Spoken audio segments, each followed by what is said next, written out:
ৰাতিপুৱা শুই উঠি আপুনি কেতিয়াও এই তিনিটা বস্তু নাচাব। ই আপোনাৰ ঘৰখনত বিভিন্ন ধৰণৰ সমস্যাৰ সৃষ্টি কৰিব পাৰে। ই আপোনাৰ ঘৰখনত আৰ্থিক সমস্যা আনিব পাৰে, পাৰিবাৰিক সমস্যা আনিব পাৰে, বিভিন্ন ধৰণৰ সমস্যা আনিব পাৰে, আপোনাক জুৰুলা কৰি পেলাব পাৰে। গতিকে ৰাতিপুৱা শুই উঠি আপুনি এই তিনিটা বস্তু কেতিয়াও নাচাব। ৰাতিপুৱা শুই উঠি আপোনালোকে কি তিনিটা বস্তু চাব নালাগে। যদিহে আপুনি পুৰণি কালৰ পৰা কিছুমান চলি অহা নীতি নিয়ম মানি চলে তেন্তে আপুনি জানিব এই কথাবোৰ। কাৰণ এই কথাবোৰ মই কোৱা নহয়, আমাৰ শাস্ত্ৰই কৈছে, পুৰণি কালৰ পৰা চলি অহা নীতি নিয়মসমূহে কৈছে। গতিকে যদি আপুনি বিশ্বাস কৰে ভিডিঅ'টো চাব আৰু বিশ্বাস নকৰিলে আপুনি স্কিপ কৰিব। আপুনি যদি আপোনাৰ ইউটিউব, ফেচবুক অথবা ইনষ্টা লিগেল আৰু অৰ্গেনিকভাৱে গ্ৰ'থ কৰিব বিচাৰে আমাৰ লগত যোগাযোগ কৰিব। আপুনি আমাৰ পৰা legal views, legal subscriber, legal followers এই সকলোবোৰ লিগেল আৰু অৰ্গেনিকভাৱে ল'ব পাৰিব।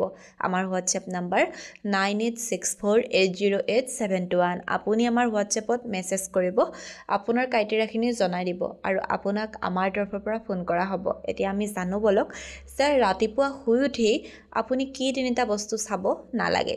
প্ৰথমটোৱে হৈছে ৰাতিপুৱা শুই উঠি আপুনি কেতিয়াও আইনা নাচাব।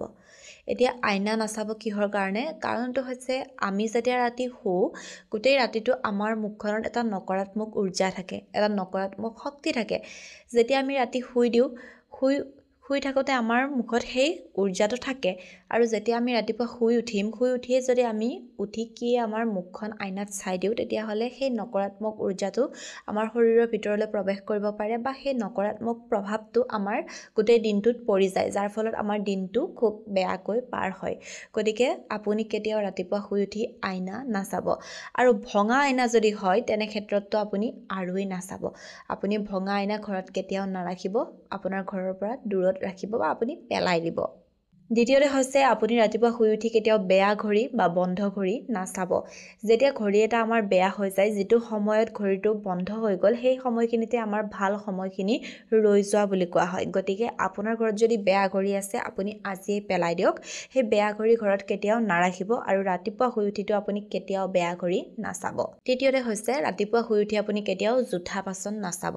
জোঠা বাচন যদি আপুনি ৰাতিপুৱা শুই উঠিয়ে চাই আপোনাৰ দিনটো বহুত বেছি বেয়াকৈ পাৰ হ'ব।